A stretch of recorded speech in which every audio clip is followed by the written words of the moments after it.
Welcome back to another edition of the ASUN Gameday podcast. Jordan Griffith joined by William Hall and Mike DeVader, although he looks a little different today. Yeah, I'm just kidding. Of course, Kendra Watkins back on. I'm back. Man, world famous. The world famous. I'm back. How's it feel? Man, I feel good, man. You know, it's Black History Month, so I represent. So I'm here.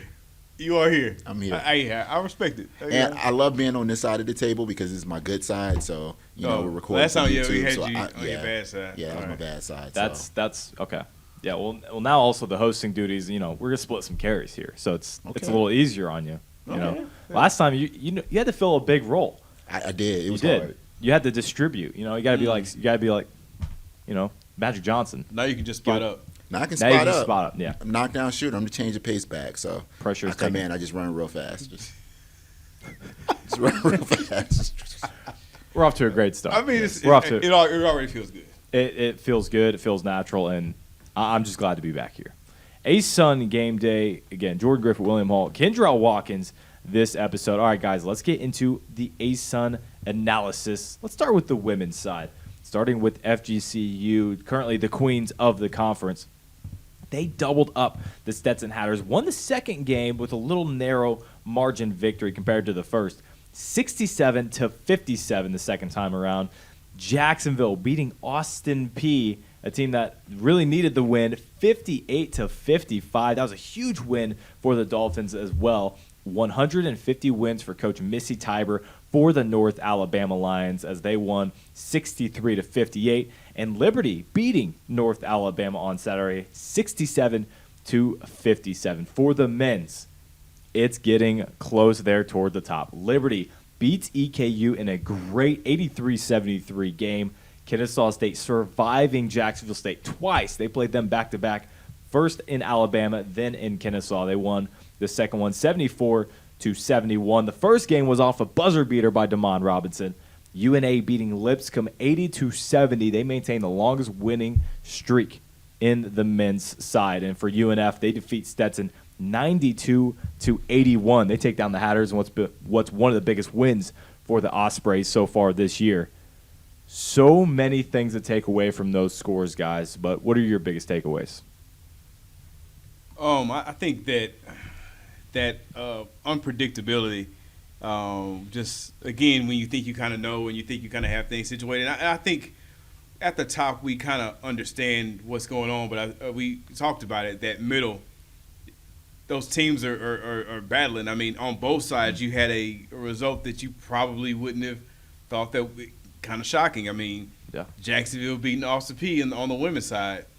Not sure how many people might have seen that coming ahead of time. I mean, obviously Jacksonville went to that game feeling like they could win it, but looking at it, you would have said, Austin P has a good chance to beat Jacksonville. And sticking in the same city, North Florida coming out there and beating Stetson on the men's side. Scoring 92? Yeah, that was a very high-scoring game, but that just goes to show. I mean, and you've got Jose Placer and Carter Henderson. I mean, Henderson got several 30-point games this season, so the fact that they can put up points I don't think is not shocking, but those results are there. So I think that's one thing that, you know, is kind of, you know, looking at, okay, things can still shift around with what you think how things are kind of set up now in the standings. And also on the men's side, I think that North Alabama continues to play well. Got a 3-game winning streak right now. Got 2 good home wins against Austin P and Lipscomb, as you stated before. And I just think that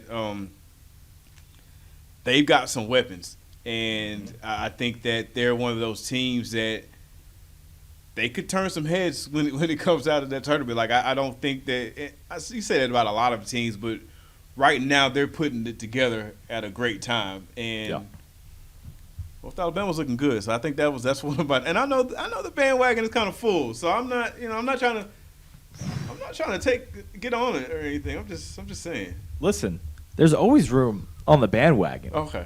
I made the thing with my hands. Yes. My bare hands. You built it. My Lions hands. Bears are Central Arkansas. Oh, okay. Yeah, I had to clarify that one. All But right. that is also one of my biggest takeaways as well as UNA. A team in the non-conference slate that was kind of hot and cold. You didn't really know what you were getting from a win against Ole Miss in a game that they pretty much held throughout the lead that they held almost throughout the entirety of that game. And then they do this in conference play. 3 wins, beating Lipscomb. I mean, this is one of the most impressive wins of their season. And you just look at the stats. And coming into the season, we saw Jamari Blackman leave, C.J. Brim. We saw Youngblood leave as well to graduation. Now you look at this team. Look at the guys that are on the roster. Daniel Ortiz, one of the finalists for Freshman of the Year last year. Jakari Lane will be a finalist for Freshman of the Year. KJ Johnson and Will Sosi. Sosi was supposed to be the guy that's going to take over for all of that scoring. And you look at what he's been able to do this year, 8.4. He's your 4th leading scorer. And again, not take anything away from him, but look at all the other guys that's been able to step up as well along with him. It's been such a great year for North Alabama. Coach Tony Pujol, who we do have coming up here on the podcast, we were able to talk to him, and Coach Lauren Sumski from Lipscomb women's basketball. North Alabama has been a team that I think has shocked some people. It was Stetson early on, and now I think North Alabama is starting to get that push. Mm-hmm. Yeah, I mean, you're right, and there's so many teams. I think that's what makes it exciting, because I can apply that same kind of logic to several teams, because I feel the same way about looking outside of the Big Three. I think the Big Three are still our Big Three on the men's side, but I look at Lipscomb. They did lose to North Alabama, but I don't want to look past them. We were just talking about them last week. Yeah, we were just talking about them last week, and then I still feel Stetson's not done. No, so not at all. I mean, and then going deeper, and I know you're digging deep, but I mean, the reigning champs. I don't know if I want to run across Bellarmine 100% in the tournament. I mean, so it's crazy, and the depth is there in these last couple of games. I mean, we got 4 games left on the men's side.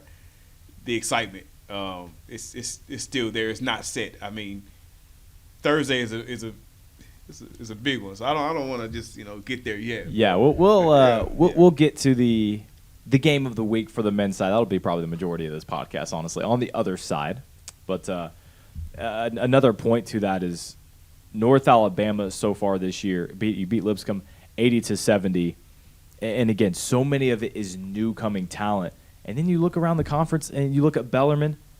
You just talked about Bellarmine. After almost every single win or loss, any coach that's talked to afterward, they say, hey, listen, that's not a team you want to see in the postseason. They're going to be there in the end. This is a team that's going to fight, and they play such a unique style of basketball that it's going to be tough for a lot of guys to beat them. So you can go way down the list on the men's side and say, okay, that team could beat that team. Yeah. That team could easily beat that team. Yeah.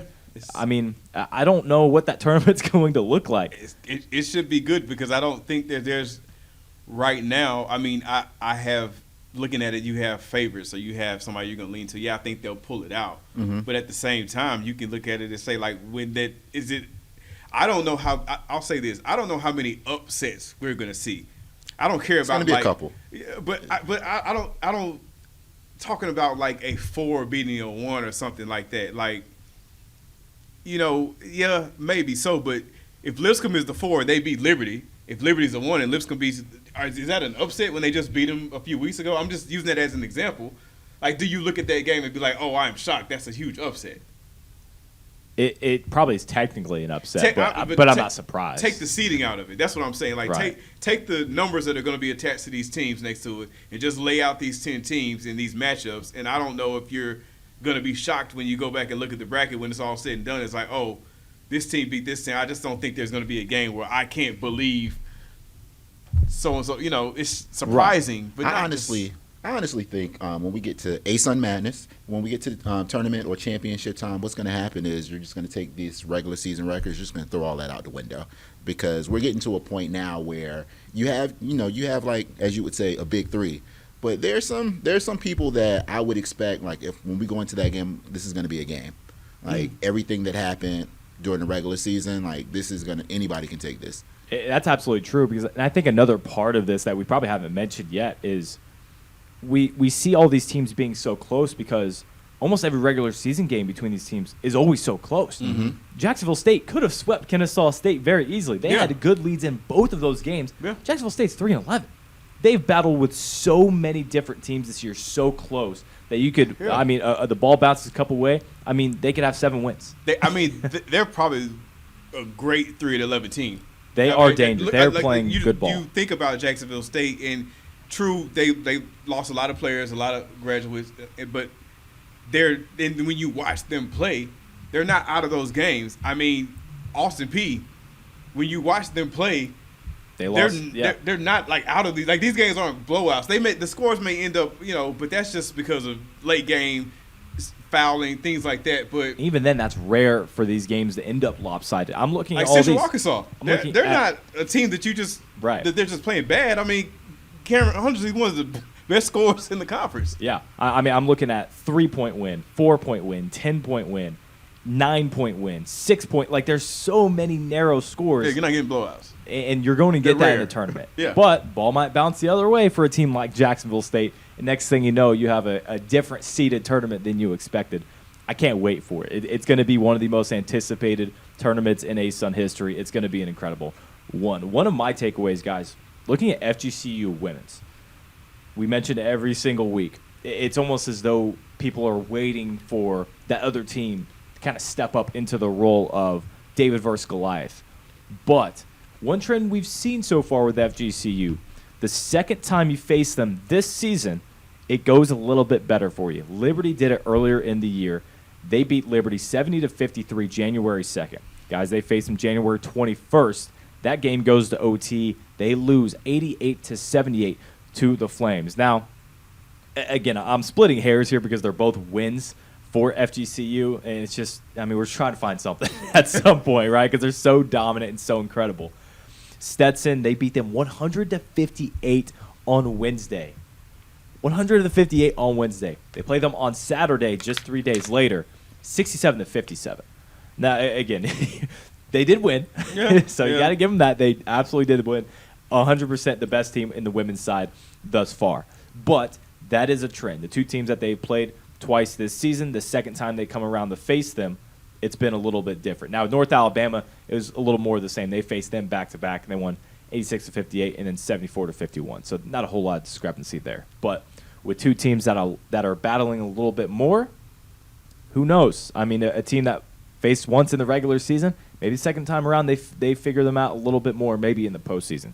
Again, I might be reaching here, but that is somewhat of a trend. I mean, that's hard to point out. I mean, there's another team that's going to play them twice too, and they play them twice in the final 5 games of the season. The Lipscomb Bisons. Lipscomb Bisons. I'm excited for that, actually. I am too, because Lipscomb is a much different team than they were last year.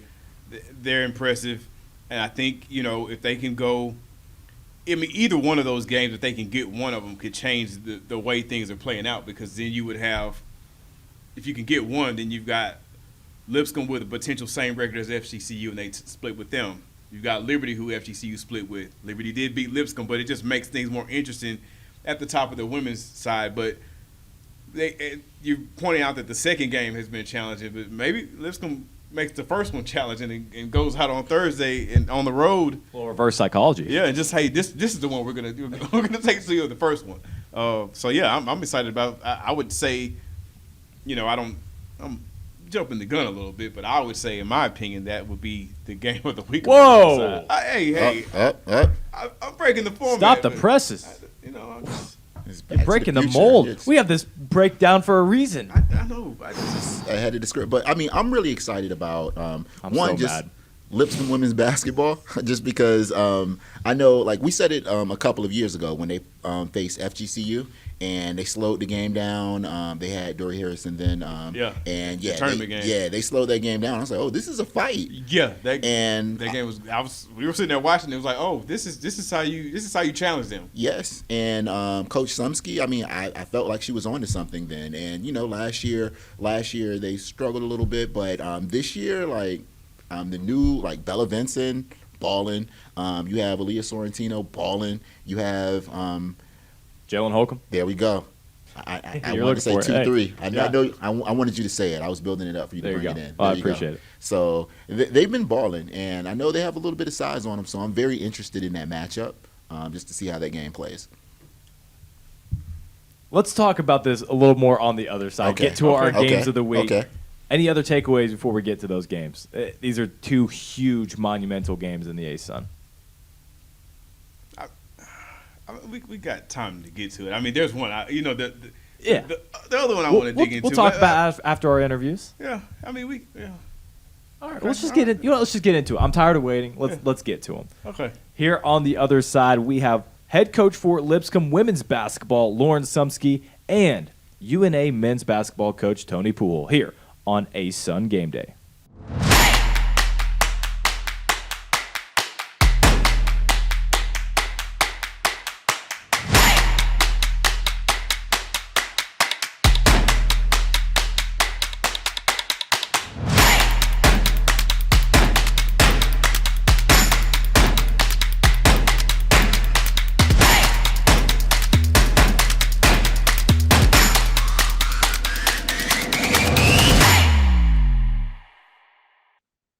Welcome back to the ASUN Game Day podcast. I'm Jordan Griffith, joined by William Hall, and head coach for women's Lipscomb basketball, Lauren Sumski. Coach, I appreciate you joining us today.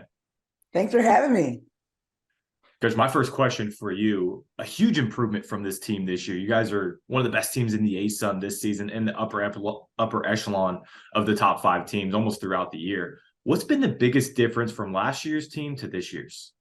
I think that every year is a different group, and obviously, you learn from experiences. You hope to learn from past experiences, and I think that our team has just come out just with this, renewed confidence and this level of competitiveness and toughness that we've really been looking for.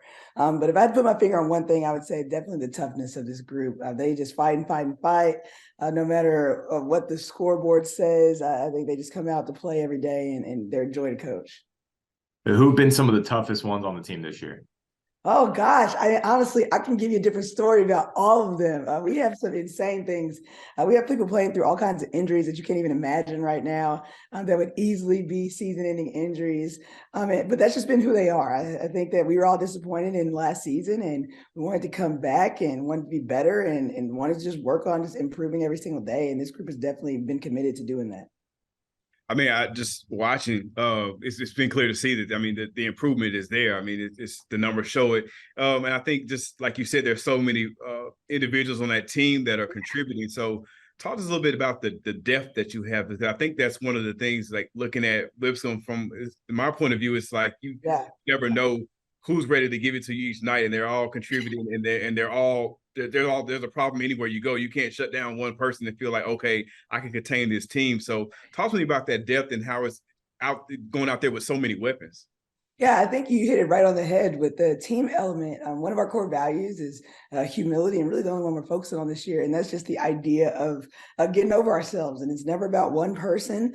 So every game that we go into, really, it's never about one person. So we're ready to adjust to different kind of game plans and different strategies. We're able to throw out different game plans and strategies because we really have a selfless group who's willing to play for each other and play really, really hard. They don't care who gets the credit. So that part has been incredibly fun, super special to coach.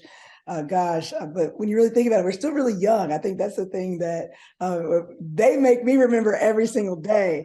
But I'm not sure if everyone else really realizes that we really only have like 3 players on our team that came into the year with any true experience, and Blythe Pearson, Bella Vincent, and Jalen Holcomb. And Jalen came off of last year. Really injured. She didn't play really the whole year last year. So it's crazy to think that we are young and just coming out. I think youthfulness might be to our advantage sometimes, where we don't know what we don't know necessarily. But they just really are a great group of people first. And I think that translates to the court for sure. Now, Coach, what goes into these pregame speeches that we see on social media? I mean, this is the kind of stuff that could win Academy Awards. What kind of goes in? Are these pre-planned? Is this kind of just, spur of the moment type stuff? What is kind of goes into the plan for the pregame speech? I'll tell you, believe it or not, I'm not a huge social media person. So every time I get on and I just have to scroll past one, I like cringe inside, like, oh my gosh, did it come out like that? Or did I say that? But a lot of it's just God and like what really we have going on throughout the week and what I think, they need to hear. Sometimes it's stuff that they've brought up to us. But yeah, I think get very impassioned to say the least. But I think or I hope that's part of just the essence of who we are.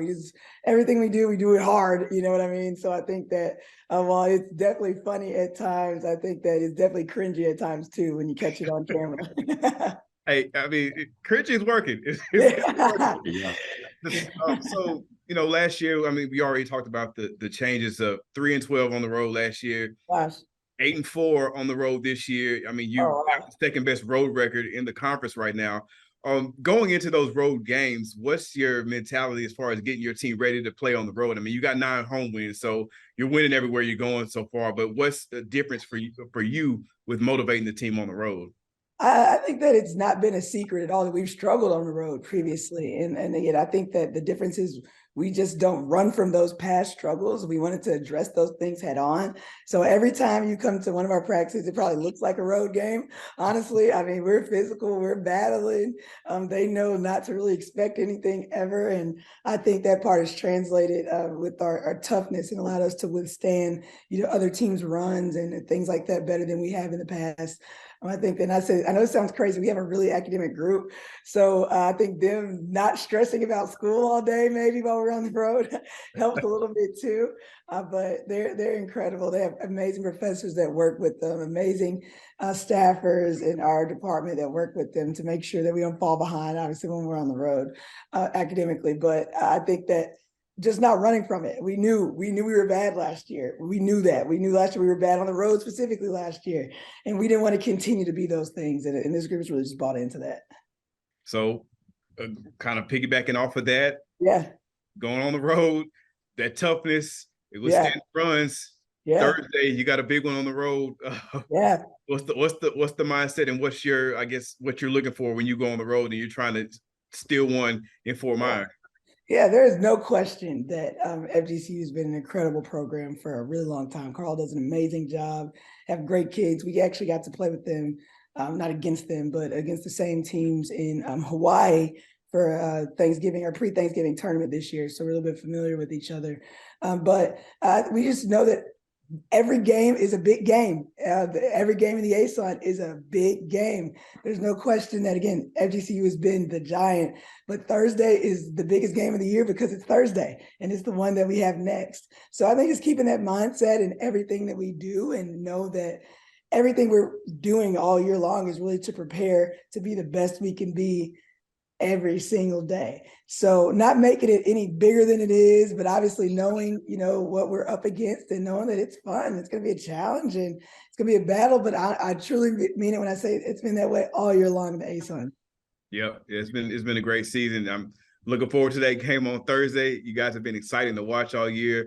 One of our best teams in women's basketball this season. So congratulations on the success. Wish you the best throughout the rest of the season. And thank you for joining us. I appreciate you guys. Thank you again for taking the time. No problem. Thank you, Coach. Championship time is right around the corner, so let's take a look at all of the facts of ASUN postseason play. Let's break it down by the numbers. The top 10 teams earn their way into the tournament. Action begins with 2 first-round matchups between seeds 7 through 10. All 9 of the tournament games take place on campus sites, with the higher seeds hosting, which means you can go watch your favorite teams.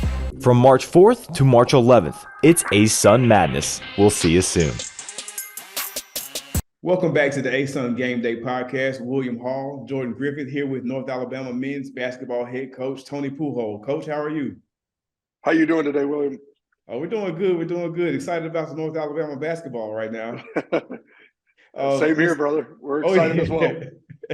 Just starting off with just the most recent event, Jakari Lane, our reigning player and newcomer of the week. He's made a strong case for being the newcomer of the year and freshman of the year. So, Coach, just tell us about what he's brought to your team this year. Well, I can tell you this. When we recruited Jakari, dating back to his junior year in high school, one of the things that I and my staff, both all of us kind of agreed upon is this young man was definitely a commander on the floor. Played with a lot of poise, especially, at the level that they were playing at. Obviously, winning 2 state titles as a junior and as a senior. Now, what we wanted to see was how it translated at this level. And right off the bat, the first day of practice, going up against guys like KJ Johnson, who has been in the league, a guy like Daniel Ortiz, who was an all-freshman player last year. Man, he really impressed us early on. And we knew it was all a matter of time. It was just getting him used to be honest with you, it wasn't even the speed of the game or the physicality. It was more of the just kind of making sure that he understood the attention to detail and the consistency that he had to play with. And man, he was a quick learner. And obviously we at the university and obviously our basketball program have benefited tremendously from it. Coach, another player I want to talk about, Daniel Ortiz, you kind of mentioned him a little bit. Sometimes when guys have standout freshman years, you see maybe a little plateau their sophomore season. Not with Ortiz this year. He's gotten so much better and improved in a lot of categories. What can you say about him this season? Well, what I could tell you about Daniel is one of the things that we talked to him about last year is last year we felt that he was, and we needed it from him, right? Because we lost Peyton Youngblood to injury and had a bunch of events happening during the season. I think we had like 14 different lineups in the last 17 games that we played in conference play, the 16 games and the postseason game. We have 14 different lineups, and we kind of relied on him, but he was more of a high volume shooter. This year, we talked to him about being more efficient, and man, he's really taken a hold of it and really run with it. And that's the one thing about Daniel is Daniel's one of these young men that once you give him the blueprint, brother, he's all in for it. And again, just very thankful for the maturity, right? His maturity is really what stood out to me, and to grab that bit of information that the staff gave him, and he ran with it. And brother, he's had a heck of a year. Yep. He's been exciting to watch. The whole team has this year, up to 16 wins, most since you've been there, in charge of the program. So non-conference season, no doubt that was one of our best teams. Obviously, you got the great win against Ole Miss, got a lot of attention there. So moving into conference play, where you've got 8 wins, what did you carry over from that non-conference success that helped you all in conference play? Well, I can tell you right now that we needed that non-conference schedule to prepare us for what was lying ahead. I mean, guys, I've been in this league now. This is my 5th season, and I can tell you right now, it is as deep, it is as talented, and we already know it's a very well-coached league. So I knew going in, this was going to be a gauntlet year. It was going to be a year that's going to test not just North Alabama, it's going to test everybody in our league, right? And, you know, up and down, I mean, from the first place team all the way to 14, it's always going to be a dogfight, and it's proven, right? So I can tell you right now, what we got out of the non-conference was we played style of plays that were similar to league. You know, when you talk about a team like Ole Miss, man, in my mind, the first team that pops up is like a Kennesaw. You know, it's a physical team. It's an athletic team. It's a team that's going to defend you well. Again, a well-coached team. So, you know, it's just those type of games that we played in non-conference that we can now kind of put together when we play teams and say, we've already seen that. You know, we've already played a team like that. And I can tell you, we benefited a lot from that because, and here recently, right, with winning 7 out of our last 8, I think it's a direct, just a direct influence from our non-conference schedule. And Coach, using the word gauntlet, that's kind of what you guys have the last 4 games of the regular season. Bellarmine, EKU, Kennesaw State, and Jacksonville State. But you guys are playing your best ball of the year. You mentioned 7 out of the last 8. What do you want to see from your team down the stretch? Well, you know, to me, you know, I know it sounds like a cliche, but all I'm focusing on is Bellarmine right now, and that's what the team's focusing on. That's the way we've always, since we got here, that's the way we approach our season. Is we worry about the most important game of the year, which is the next one on the schedule, right? So right now our focus is Bellarmine. But you say we got a gauntlet down the stretch, man. If you just pull everybody's schedule, everybody's got a gauntlet down the stretch. You know, there are teams that got 3 games on the road down the stretch. We're fortunate that we're splitting at least 2-2, but there's some teams that are going to be on the road for 3 of the 4 games.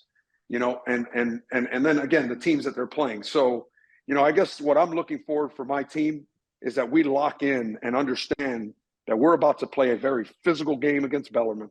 We're going to play in, I guarantee you, in a hostile environment, because their fans are fantastic for them. They really, really have a passion for their program.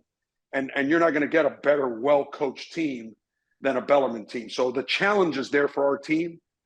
It should excite us, right? Because this is the time of the year. These are what we call the dog days, right? These are the days that we got to start understanding that the level of play has to constantly be going up. So I'm excited. I can't wait to get to the Yum Center and toss it up against Bellarmine. Well, yeah, looking forward to that game and all these last 4 over the stretch all across the league, but especially want to see how UNA closes out the season. So, Coach, thank you again for your time. Best of luck. We hope to run into you sometime in the postseason. Yeah, guys, obviously always a pleasure to be around you guys. So thank you very much, and we'll look forward to seeing you down the road. Are you ready for the ASUN Championship? Here's everything you need to know as we get closer to the postseason. Let's break it down by the numbers. The top 10 teams earn their way into the tournament. Action begins with 2 first-round matchups between seeds 7 through 10. All 9 of the tournament games take place on campus sites with the higher seeds hosting, which gives you the perfect opportunity to cheer on your squad. From February 27th to March 5th, it's ASUN Madness. We'll see you there. Welcome back to ASUN Game Day. A huge shout out and thank you to Coach Sumski and Pujol for taking out the time of their day to talk to us. Double trouble, another double interview episode. I mean, we miss a member, replace a member, and I mean we're supercharged. I mean, I think we're setting the bar. Like we're raising our own bar. Like we don't rest. Yes. We keep going to the next level. No. Like what's next? I mean, do we need to expand? I mean, world famous. How many microphones can we get? Permanent seat? I mean, we can. I like my guest role. Like I show up, like You just want to fill in. Yeah, I just fill in. Okay. I wouldn't even say you're a substitute. You're better than the guest. Hey, I'll take it. Yeah.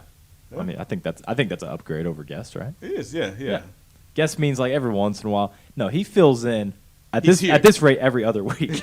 Right. Every other week he drills in that seat. Yeah, he's coming in. So we're waiting for you next time. Like your Yeah. appearances are gonna mean something now. Yeah, and I just want to shout out Mike because I know he's not here, but the Chiefs won the Super Bowl, so we know why he's not here. Every time. Every time. We cannot do a podcast Without episode the Kansas City Chiefs being brought up. And I wasn't gonna do it. I thought this one was. I wasn't going to either. Really. Listen, the Chiefs won. I'm a Chiefs fan, but I wasn't going to make this about me. You know? We invite you in, and you bring up you sit in the seat and you can't help yourself. I'm serious. I was not going to mention it. It's the energy over It's there. the chair. It's I'm the glad chair. you did, It's though. the chair. I mean, I'm not going to act like I'm not glad that you brought it up. Man. I mean, 2-time Super Bowl champs in the last 4 years. I mean, it's Hey, pretty man, cool. You gotta have your moment. They don't happen often. No, so. it's absolutely. Hey, That's true. natural transition.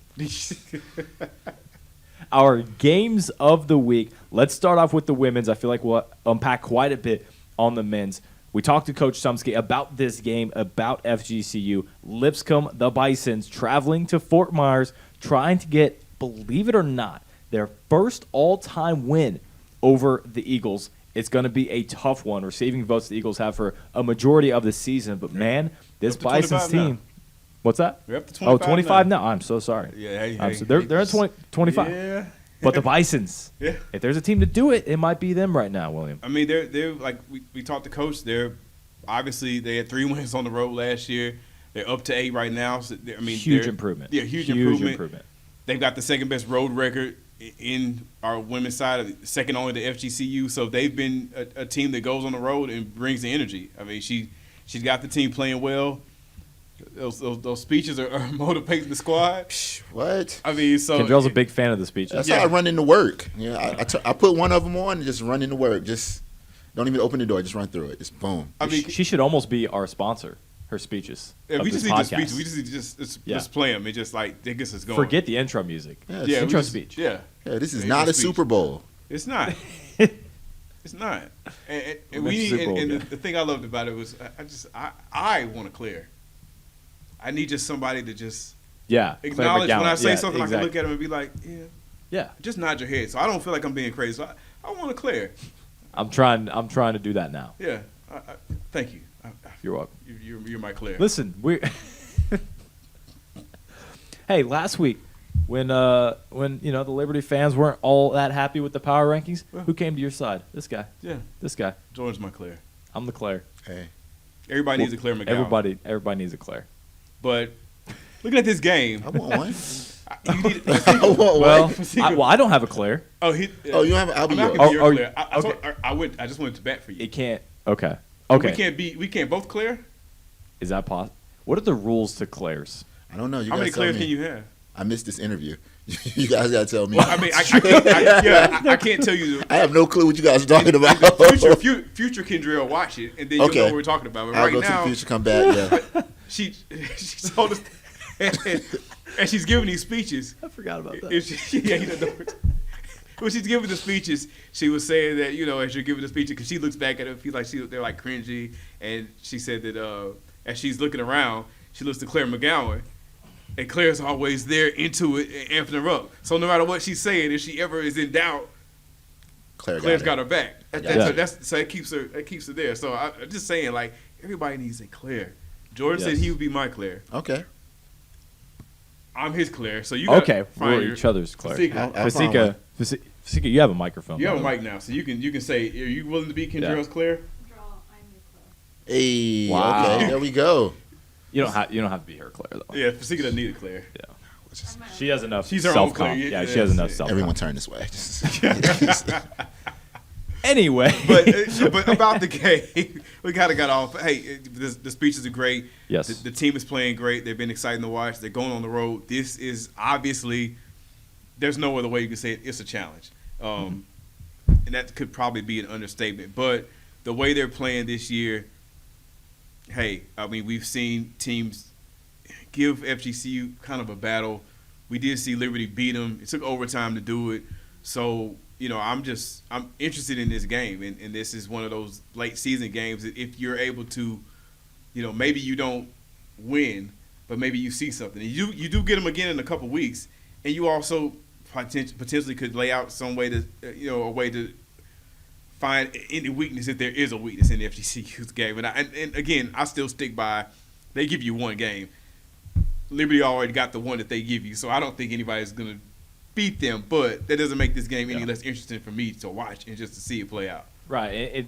It's not necessarily right. Just like you said, it's not necessarily they have to go in and win this game. That's not really what the objective is. Sure, it is for them, for the team, Right. and for the coaches. You're obviously preaching that.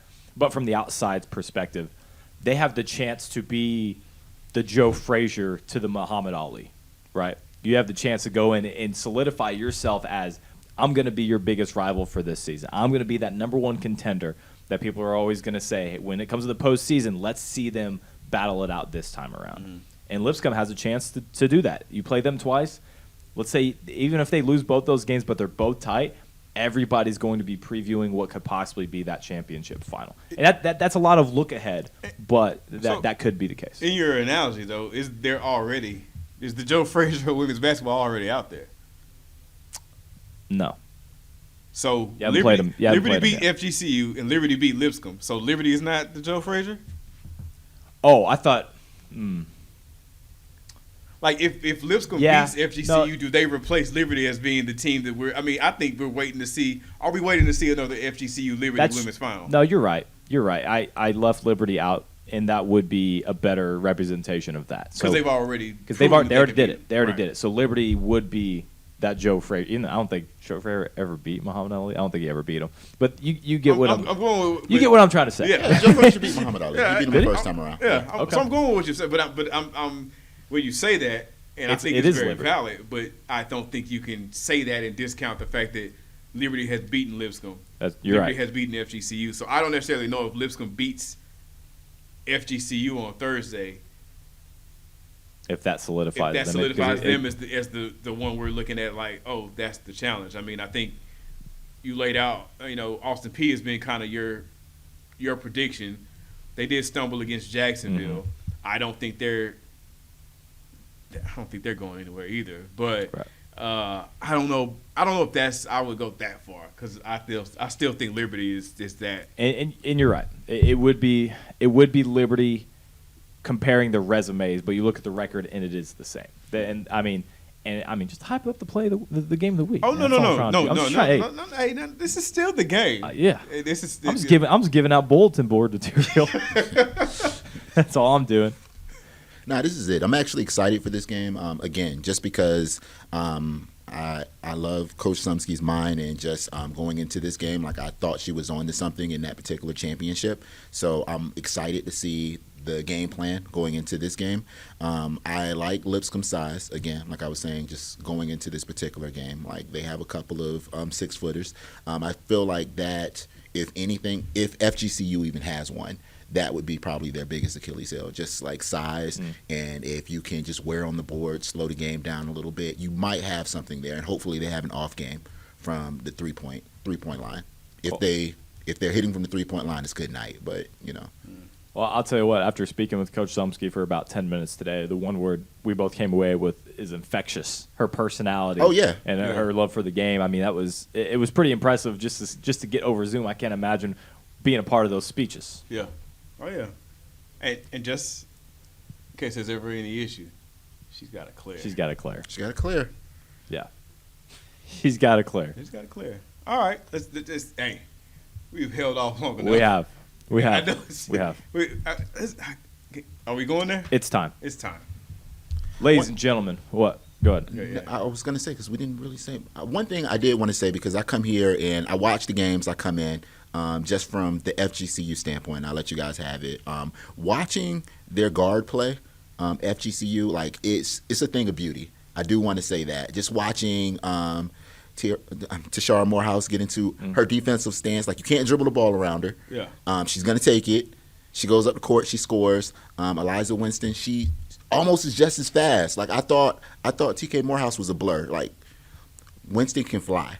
And I think the effect of the men's team that some individuals feel that we snub, or that I snub, there's an FGCU effect also when we talk. Because, I mean, we just laid out a lot of things about Lipscomb. That's true. But We didn't talk a whole lot about the Eagles, which we should. We should. And I feel like, unfortunately, and not anything bad, it's kind of like, what more can be said that you don't already know? I could say so much, because when I'm can. watching these games, like Emma Liss, one of the best passers in the ASUN. But all the stuff you're saying, hands down, because you don't have to sell anybody on it. Like, That's true. She's like the Draymond Green of the ASUN. Just don't say that. like, no, I'm talking about like Please. she's gonna get you a couple boards. She's gonna get you a couple of points. She's probably one of your best Draymond passers. Please find someone else. Sorry, She can shoot though. no, she can. No, she can. Draymond Yeah, can. Draymond That's can. what I'm saying. She's not. I mean, it's not gonna be like it's not not- gonna be not an exact model. I'm just saying she does a little bit of everything. I think next time you come on the podcast, I need a better representation of Emma. I I'm need a better sticking by analogy. that. Wow, he's sticking with it. All right. That's championship. I mean, maybe you weren't there for prime Draymond. Maybe you weren't. We were all there. Prime Draymond dropped 40 in a playoff game. All right, we're gonna move on, because he definitely doesn't like Draymond. We're gonna move on. I mean, I like Draymond. I'm with you though. I see where you're going. And again, I'm there. Just come with me. Come on, be my Claire. Come on. Fasika's already with me. We organized the Claires. We've organized the Claires. I'm sorry. Yeah. There we go. yo, you have a clear now? No, I'm looking at him. There we go. He never agreed to be yours. Hey. Okay. Okay, Draymond, Emma List. All right. All right, we'll move on. It's time. Let's talk do it. about. I don't think this is an over dramatization of this game. The Liberty Flames versus the Kennesaw State Owls will be one of the biggest ASUN men's basketball regular season games in the last 10 years. One of. This game is so important for both of these programs coming in, and I don't want to say it's for sure going to determine the number one seed in this conference, but it could, because there's going to be 3 games played for each team after this Thursday game. But the two teams tied for number one in the conference, the Flames and the Owls, coming into Kennesaw State on Thursday. 12-2, 12-2. What more is there to say? This is the most anticipated game I can ever remember in the ASUN. I think since I've been here, it's probably Regular season. Yeah, regular season. I think it's probably. I mean, I think the last time that two 20-win teams played in the regular season was 2019, Lipscomb and Liberty. So it's been 3 years since we've had two teams that was a game. Got to 20 wins, playing each other in the regular season. It happened last year in the tournament, but we're talking about a regular season game with 3 games left, and both of these teams are already at 20. Yeah, I mean it's the game, and I don't know. I know you said it's a huge game. I think we're, and it always happens as somebody from the outside looking in. I think you make more of the game than probably the teams playing, because if you look at it, how much does this really mean to? I know it's going to mean a lot to KSU. I mean, they haven't beaten Liberty since they've been here playing, so this is the first time to get that done. But looking at it from Liberty's side, it's just are you getting up for this game just to kind of quiet the noise? Or this is just, business as usual? Like, we just, it's a business trip. There are so many stories behind this one, and I think when you look at it from both perspectives, I come away with this game has the chance to be either the passing of the torch for one more year to Kennesaw State for men's basketball, to the Liberty Flames, the team who's historically been the best team in the conference for the last few years and been the best team in the conference this year along with Kennesaw State. Or is it going to be exactly what we've seen the past few years and the Flames hold strong and stay at the top? I mean, you look at this team. They are the best of almost every situation you could find on the stat sheet. 6th in the nation in scoring defense, 4th in scoring margin. Guys, they beat teams by an average of 15.7 points per game. Almost 16 points the Flames are beating their opponents per game. 3-pointers made their 5th, almost 11 per game. Obviously, Darius McGee scoring 22 points per game is going to help that number quite a bit. But they don't move the ball fast up the court. 331st, 5.3 points in the fast break per game. So they slow the pace down, and that's why they have such an incredible defense. They're going to make it ugly for you. Can Kennesaw State play the prettiest ugly game and out-ugly I like that. the Liberty Flames? Look at you. You're on it. That's the question. Are they going to be able to do that? Just hats off to your verbiage. Well, thank you. Yeah, that was very poetic. I like that. The prettiest ugly game. I like it. Yes. Have the floor with that, because I need to come back and digest that. So you feel like Liberty wants to make Liberty has such a – both these teams do. It's so tough to really pull away any – any strengths or weaknesses in this matchup because they're both so strong at what they do. The identity of Liberty will slow it down. We're going to make you so uncomfortable with our athleticism. They have done that to the tune of the 6th best team in the nation at doing that. Kennesaw State, we're going to get you with everybody. There are going to be 6 to 7 guys that can all score in double digits. You're not going to know where it's coming from. And next thing you know, we have 70 to 80 points on there. We've already held you to 50 because they also have some of the best defense, 3rd in the conference in scoring defense as well. So it's going to come down to, can Liberty make that game as ugly as they want?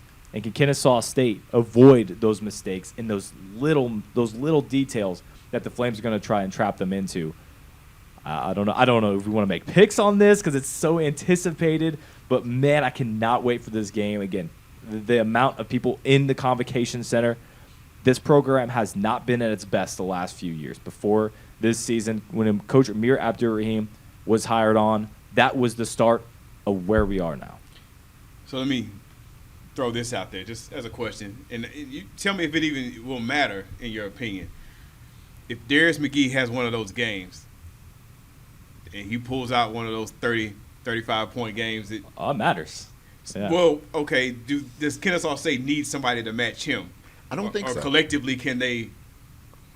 I don't think so. I don't think you need anyone to really go off with him. I think, first and foremost, this is probably going to be, as I said, an ugly game, whereas they're going to slow down the pace of this game. Like, this is going to be a defensive battle. I feel that because, one, that's just the defense that Liberty plays. I think it's going to come down to Kennesaw State in their half-court offense. Just if they're able to execute in half-court offense. And they can D up themselves. I mean, you have Brandon Stroud over there on that side. I mean, they have some defenders over there. So I feel like if they can get points in their half-court set or half-court set, I think that will be the key to victory for them. I'm not disagreeing because these are the two best teams. So you can always look at something, and there's a counter for it. Statistically, now the numbers obviously lean heavy for Liberty. For sure. And as good as Kennesaw State has been, they haven't played each other. But you can look and you can see similarities. I mean, they both have played EKU. They both split with EKU. So that again, that goes back to my big three statement that Eastern Kentucky is, regardless of how this game goes, they're still in the conversation too. Yes. Because they're in a battle with the loser of this game. EKU continues to win.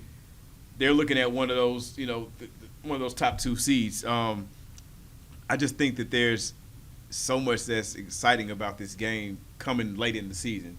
They're coming in with the exact same record. I mean, we've been looking at this game for a couple of weeks. You had that Saturday that Lipscomb beat Liberty, and it's like, and then EKU beats Kennesaw the same day, so the records stay exactly the same. Yeah. You got KSU finally cracking the mid-major poll at 25 this week. Liberty's a mainstay in that poll. I think they're 11 right now, so it's setting up to be we've got two really good teams. I'm really excited. I was there. I'm going to tell you two key players that aren't going to be maybe the guys that they talk about pregame, which are clearly going to be Chris Youngblood and Darius McGee. Of course, those are the guys. Terrell Burton as well. Those are the two to three guys that everyone's going to focus on if you're a casual fan coming into this game. I think the two most important players in this game I got a name too, but go ahead. Are for Liberty, Kyle Rode. Yes. 6'7" forward, a 103 assists, second on the team in assists, guys. A forward that play makes for them, protects the rim as well, and can shoot the three. One of the most underrated forwards in the league.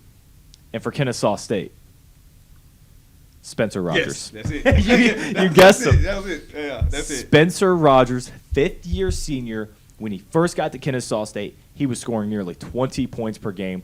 Things have not exactly worked out since then because there are so many other good players on this team. He has filled in this role, this kind of hybrid starter coming off the bench role, the sixth man, and he has been phenomenal. He had a great dunk against Jacksonville State, hit a couple of threes, and if he is that guy that goes out and gets 12, that is enough to give them the edge. He is going to be one of these key players that's not going to be talked about pregame, but should be, and I think if he has a great game, or if Kyle Rode has a great game, those are the two catalysts for the other team. I think we were just talking about. I think it was a couple weeks ago. We were talking. I forgot where we were, but just off. It wasn't on the podcast, but we were talking. Kendrell, you were saying that you were Spencer Rogers. You were thinking that he was going to be bigger this year, and it's just the way they play. He was just wondering what happened. And it's just the way they play in their system.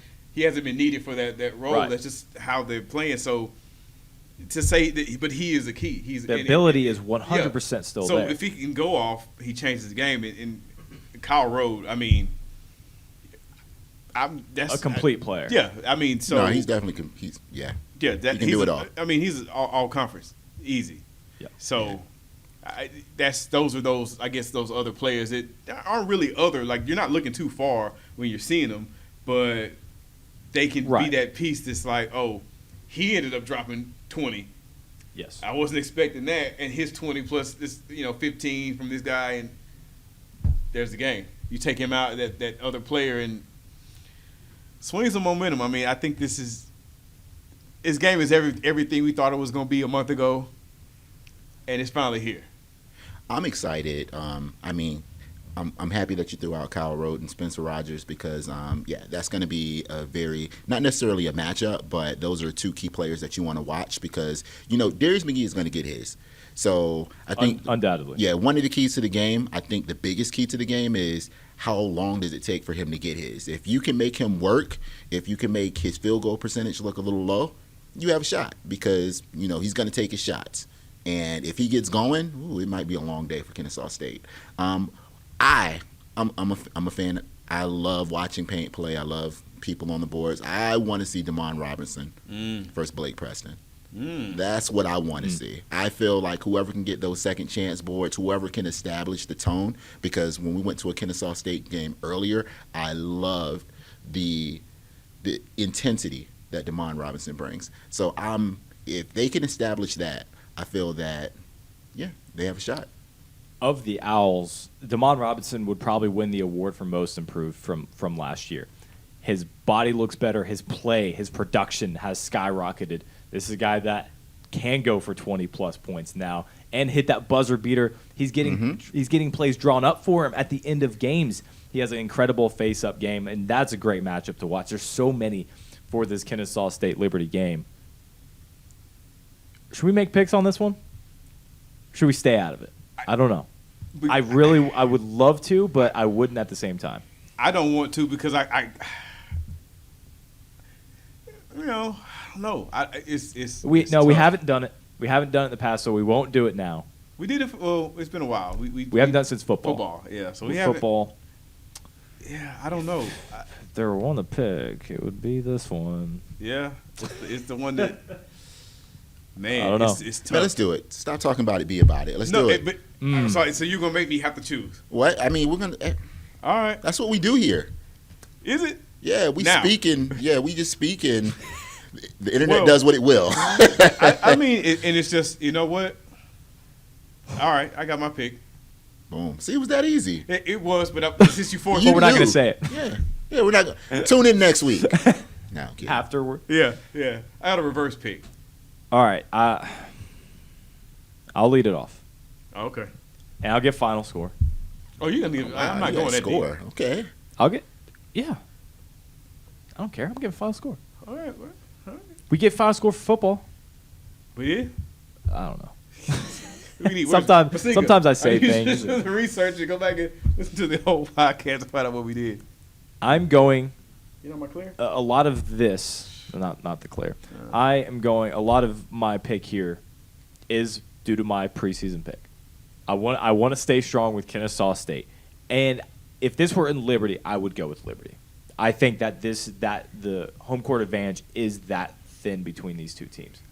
I'm going with Kennesaw State, 62-61. I truly think this is going to be a 1-point game. Okay. And it's going to be a heave, or it's going to be some sort of play at the buzzer for Liberty that's going to decide this one. That's my pick. Now, if you find me in the postseason, I might go the other way. I don't know. A lot rides on this game. Yeah. But I mean, listen, when I picked Kennesaw State to start off the season, that was a little shocking. It was. So for me, it's better to stick with it here. Yeah. I think that it's Liberty, and it's hard to pick against Liberty. Yeah. But Liberty is a different team on the road, and KSU is a different team at home. And for the past several weeks, I've had them at number one in my power rankings because I felt like this season, since conference play began, they've been the best team that I've seen and been watching. I get Liberty, and I'm not saying that they're a bad team. And I'm not saying that things don't play out and, Liberty still wins it. Like, I'm not saying that they're out of it. But I think on Thursday, that home court and that energy, I'm going with KSU. I think they pull it out. Are you going with the score? 69-62. Okay. Now, Kendrell, I don't want to put pressure on you, but please pick Liberty. Because if all three of us pick Kennesaw State and they lose, this podcast will burn. Well, it wasn't Mike. Mike's a Liberty guy. So yeah. Mike, yeah, let's say Mike picked Liberty. Yeah, Mike. I heard him say that. Yeah. I mean, you didn't have to coerce me into that projection because I was going to go Liberty anyway. Good. Just because I feel that Liberty's beaten them in the last few tries. So I feel like this is... Kennesaw State's never beat them, I believe. Is that right?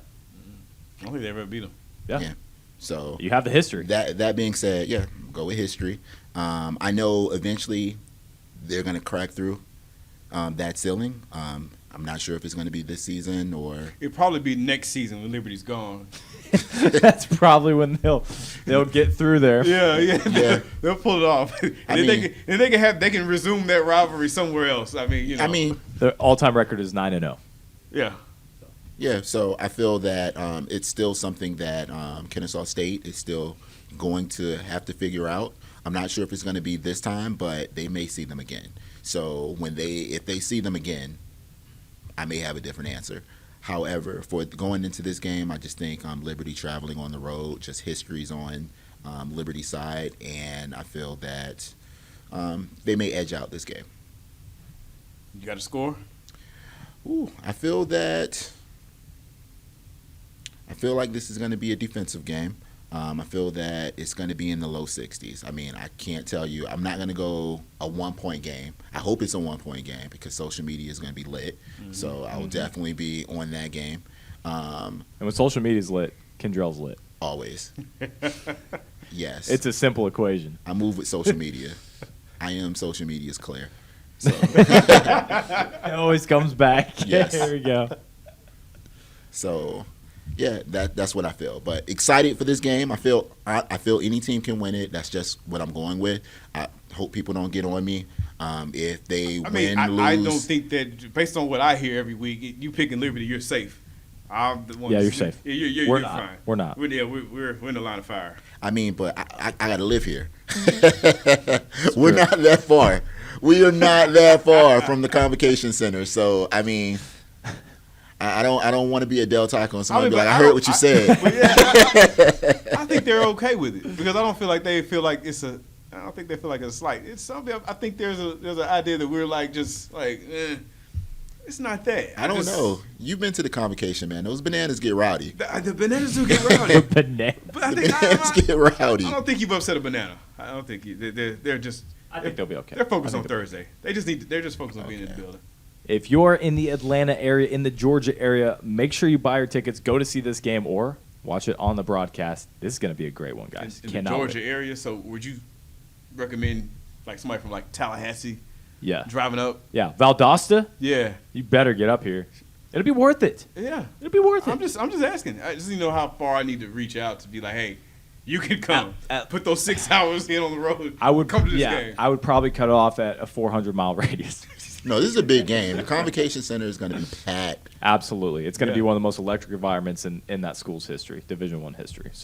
So excited for that game. Make sure to tune into that one. That takes us into our power rankings, the top 7. I will fill in for Mr. Mike DeVere. I can't give his explanations, but I can display his rankings. At number 7, Explain Kennesaw. If they're wrong.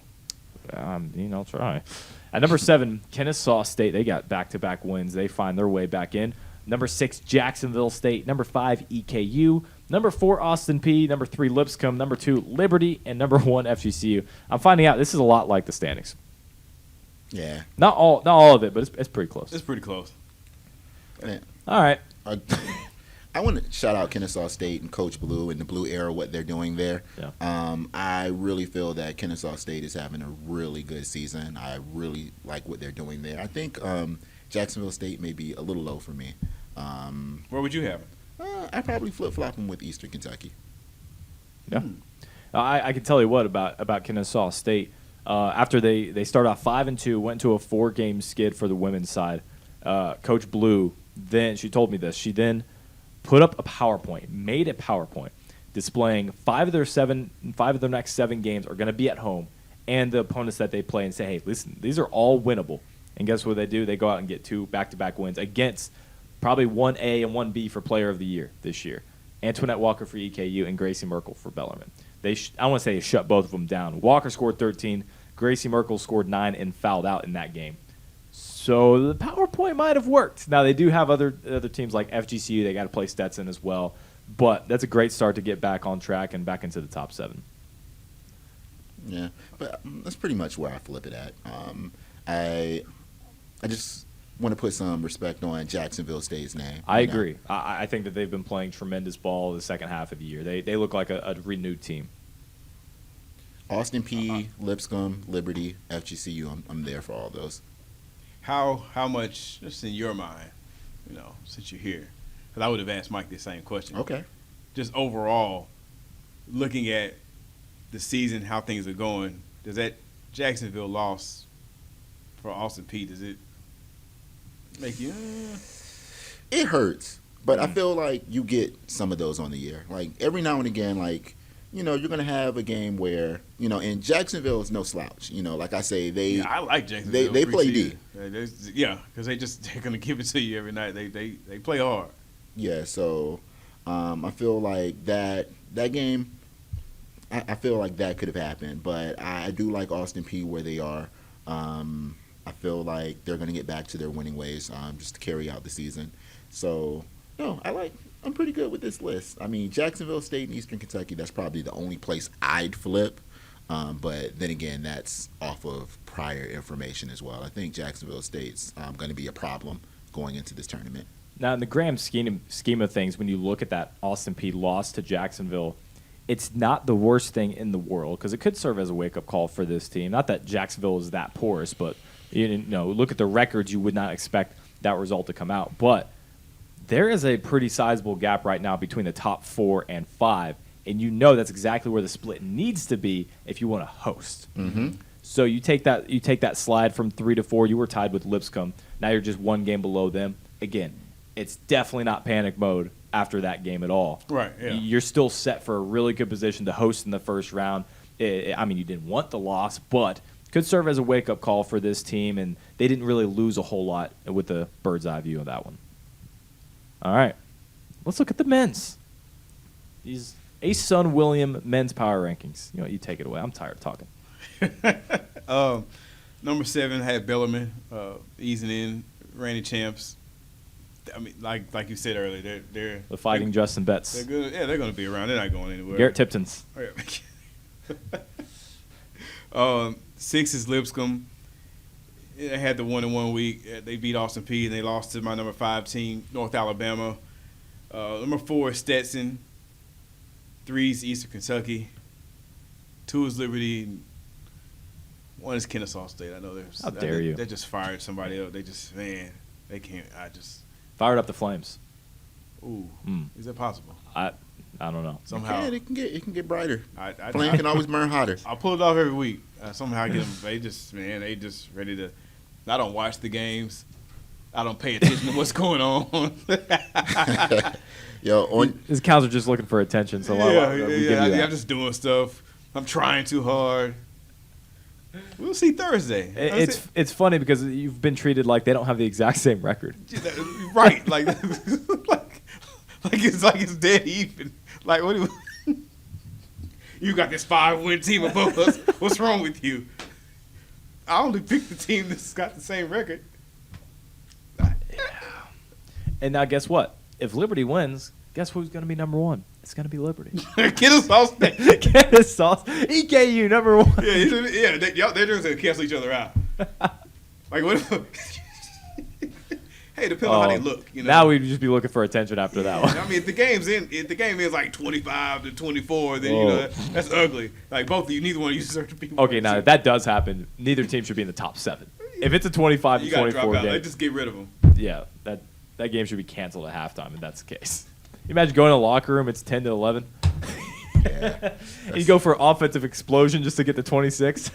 Yeah, that's like my pal basketball days. Like Kendra, you had 5 points, you exploded. Yo, your list. I flipped Stetson in North Alabama. Wow, you put North Alabama at number 4. Why? They've won 7 of 8. You got to respect that. They've been balling lately. We do respect that. Who beat them? You said they won 7 of 8. I'm just talking about lately. I know. I'm just asking. Who beat them in the game that they didn't win? You're going to make me do this on camera. You're going to make me say I don't know on camera. You're going to make me do it. You hurt my heart. All right, touche. We can't be expected to remember every There we game go. that happens. I mean, looks like we're researching it pretty hard here. I'm gonna you're write doing this. research? I'm gonna write this down. William won. Is that your hit list? It's my hit list. You embarrassed me. I'm like Arya Stark on Game of Thrones. It's my list. I mean, I know the answer. Oh. I knew. I just. Oh. Had to, oh yeah, I know the answer. I knew he knew the. I knew he knew the answer. Oh, okay. You don't say that smugly and not know the answer. He knew the answer. Who'd they lose? Stetson. Oh. Okay. 7 of 8. I'm with you. Hey, that's fair. That's the argument. My counter is. I'm gonna make a Twitter account and I'm gonna. He's getting roasted. They've been no doubt the man was hot. So I mean, I'm not mad at it. I'm just saying that the reason I didn't do more is because I just know that they did lose the Stetson. So but anything else? Any other changes? Or you think I got 1 and 2? That was wrong? it. And I'm doing some research right now. I'm gonna come with a really strong point. I just want to know. I just don't know when. So you agree with 1 and 2? What's up? Yeah, I agree with 1 and 2. I'm there with you on 1 and 2 for right now. But because this pick game's gonna Liberty to win the game. What I agree with you right now for 1 and 2. But I feel like next week when my pick That's what they need manifests. to do. So on Friday, this will be inaccurate. Yeah, this will be inaccurate on Friday. 11 p.m. on Thursday, this is trash. You know what? If Liberty wins that game, that tweet with the power rankings, I just gotta have my opponent be like, I need to mute that. I told you. You should have known. You paying attention now? Yo, Fasika, cue the Rihanna dancers for the Liberty fans. Coming to troll William. Yeah, them running to the internet. They coming. Because they're coming. Man, You're gonna get mugged on Twitter. They can't They're wait. coming. They're just flying. They're just floating in. Just coming. They probably got the tweets drafted. And then if it's the other way around, probably won't hear anything. Oh, I'm coming in. Oh, you're retaliating. Yeah, He's coming back. If KSU they win. Oh, yeah, I'm going to everyone. I got to. Now I'm really looking forward to it. If I didn't have enough reason. Because I got to bring the energy they're going to bring to me. They're going to say, And I'm your Claire. So I then have to also follow up. Yes. I'm bringing the same energy. Wait. I can't wait. Either way, I can't wait. I mean, I enjoy the interaction. I like all of it. I mean, it's fun. It's playful. Yeah, and it's fun. It's fun. It's exactly what we're looking for. The more people talking about ASUN basketball, the better. All right, guys. Our ASUN preview, and it's time to wrap up. We've talked for almost an hour already, along with our 2 coach interviews. Yeah, I'm tired. I'm tired too. I'm tired. You put a lot of energy in. This is what we do, though. This is what we do. We set the standard. We set the bar. Oh, okay. You was ready. I thought y'all about to drop a fire song. Like, just you guys said it at the same time. I was ready. He's my Claire. Yeah. There you go. ASUN preview. Baseball starting up this week. We have men's and women's lacrosse has also started up. Tennis in full swing. Beach right around the corner. Guys, we got guys Softball. travel. Softball. Yes. I left out. So I'm so sorry. You ready for your softball segment? She tired too. She's I'm pretty sure we woke her up out of a dead sleep. Her eyes were open, but yeah, that's not a deal breaker nowadays. Enough, yeah. And guys, we got teammates on the road traveling for CCSA, swimming and diving as we speak. Ooh, a CCSA mention. Right? Yeah. That's a deep cut. Yeah, that's a deep cut. Just wait till the spring podcast. We'll get to the deep cuts. All right. Yeah. You best believe it. Anticipation. That is about it. That's about it. Kendrell's Action-packed holding on by a episode. thread. You're done. I'm just ready to throw up the deuces. Just Wait, this is the first episode without Mike, so who's... I'm ready. Oh, I'm so ready. Are you ready for the... Yes. Oh, okay. All right. If we know what it is, it needs to be unsaid. Let me get a squiggle one. You know what you got to do. All right. Oh, he's ready. Wow, we got full sound effects from that water too. I had my headphones on. I know you guys don't, so I'm you couldn't hear that. unprofessional. But, Wrap it up. that'll do it for the ASUN Game Day podcast. We'll see you next week.